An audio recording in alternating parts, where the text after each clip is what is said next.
Welcome to your ultimate revision for general studies. In this video, we'll cover Indian Constitution, ancient dynasties, global geography, economic terms, environmental norms, and much more.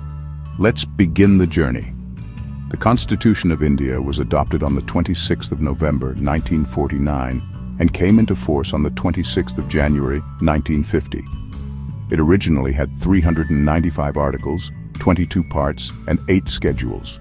As of now, it consists of 470-plus articles, 25 parts, and 12 schedules. Let me take you through the parts of the Constitution. Part 1, the Union and its territory. Part 2, Citizenship. Part 3, Fundamental Rights. Part 4, Directive Principles of State Policy. Part 4A, Fundamental Duties. Part V, the Union. Part 6, the States. Part Unrepealed. Part 8, Union Territories. Part 9, Panchayats. Part 9A, Municipalities. Part 9B, Cooperative Societies. Part X, Scheduled and Tribal Areas. Part 11, Relations between the Union and the States. Part 13, Finance, Property, Contracts and Suits. Part 13, Trade and Commerce. Part 14, Services under the Union and States. Part 44A, Tribunals. Part 15, Elections. Part 13, Special Provisions for certain classes. Part 13, Official Language. Part 13(8), Emergency Provisions. Part 19, Miscellaneous. Part 6, Amendment of the Constitution. Part 2, Temporary, Transitional and Special Provisions, and Part 2, Short Title, Commencement and Repeals. Now let's understand the 12 schedules of the Constitution. First, names of states and union territories. Second, salaries of officials. Third, forms of oaths. Fourth, allocation of Rajya Sabha seats. Fifth, scheduled areas and tribes. Sixth, provisions for Northeast states. Seventh, union state and concurrent lists. Eighth, official languages. 22. Ninth, validation of land reforms. 10th, anti-defection law. 11th, Panchayati Raj, 29 subjects. And 12th, municipalities, 18 subjects. Parliamentary committees are committees formed to assist Parliament. There are two types: standing committees, which are permanent, and ad hoc committees, which are temporary. Are they constitutional or statutory? They are not constitutional or statutory bodies. They are created by the rules of Parliament. Examples include Public Accounts Committee, PAC, Estimates Committee, Committee on Public Undertakings, and Departmental Standing Committees. Let's discuss the funds in India. The Consolidated Fund of India is the biggest fund where all government revenues and loans are deposited and requires parliamentary approval for withdrawal. The Contingency Fund of India is used for emergencies and unforeseen expenses, controlled by the President with a Rs 500 crore corpus. The Public Account of India holds funds held in trust, like Provident Fund. Which one is bigger? Consolidated Fund is the largest. Mountain ranges in east to west order: Karakoram, Hindu Kush, Pamir, Zagros. Which is longest among these? Hindu Kush is longer than Pamir and Zagros, but shorter than Karakoram. Bond yield equals coupon payment divided by market price multiplied by 100. Is there an inverse relationship? Yes. If bond price increases, yield decreases, and vice versa. Let's explore the Gupta dynasty highlights.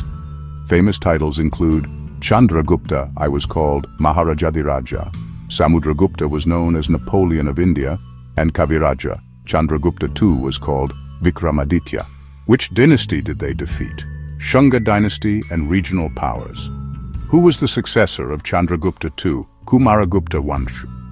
Can the preamble be amended under Article 368?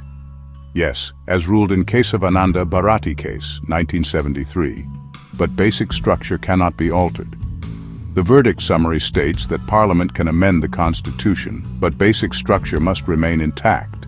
Union Budget 2025 highlights: total budget outlay is Rs 47, 66 lakh crore, defense allocation is Rs 6, 22 lakh crore, approximately 13%, railways allocation is Rs 2, 55 lakh crore, approximately 5.3%. National Geospatial Mission aims to promote use of geospatial data for national development. Its uses include urban planning, agriculture, disaster response, and it's implemented by the Department of Science and Technology. Understanding geographical zones. Torrid zone is between Tropic of Cancer and Capricorn. Temperate zone is between tropics and polar circles. Frigid zone is around the poles. Why is troposphere thicker at equator? Due to greater heating and convection activity. Convection currents are vertical movement of heated air or liquid due to temperature differences. Advaita versus Dvaita Vedanta. Advaita Vedanta represents non-dualism, was founded by Shankaracharya, and believes Brahman is only reality. Dvaita Vedanta represents dualism where God is not equal to soul, was founded by Madhvacharya, and believes God and soul are separate. Freedom Movement Plans. Cripps Mission, 1942, offered Dominion status after 1-2 but was rejected. August Offer, 1940, postponed Constitution and included minorities. Wavell Plan, 1945, proposed new Executive Council. Cabinet Mission, 1946, proposed federal government and was accepted initially. Capital account transactions involve foreign investment, FDI, FPI, external borrowing and NRI deposits. WHO Air Quality Guidelines 2021 recommends for 6 major pollutants, PM 2.5, PM 10, NO2, SO2 Colorado, and O3. PM 2, 5 annual mean limit is 5 UGM3. Cyclone names in different regions. In India, they're called cyclone. In China, they're called typhoon. In USA, they're called hurricane. In Australia, they're called Willy Willy. In Japan, they're called typhoon. In Philippines, they're called baguio. In Middle East, they're called tropical cyclone. And in South America, they're called hurricane. Electoral College for President includes elected MPs, Lok Sabha and Rajya Sabha, and elected MLAs of all states and UTs with legislatures. Nominated members are not part of it. Caspian Sea is the largest enclosed inland water body. It borders with Russia, Kazakhstan, Turkmenistan, Iran, and Azerbaijan. Tax terms explained. Custom duty is collected on imports, exports. Excise duty is collected on manufacturing of goods within India. VAT is collected on sale of goods at state level, and GST is a unified tax on goods and services at national level. That was your power-packed GS revision. Whether it's economy, history, polity, or geography, you now have the knowledge edge for any exam. Don't forget to like, share, and subscribe for more exam-ready content.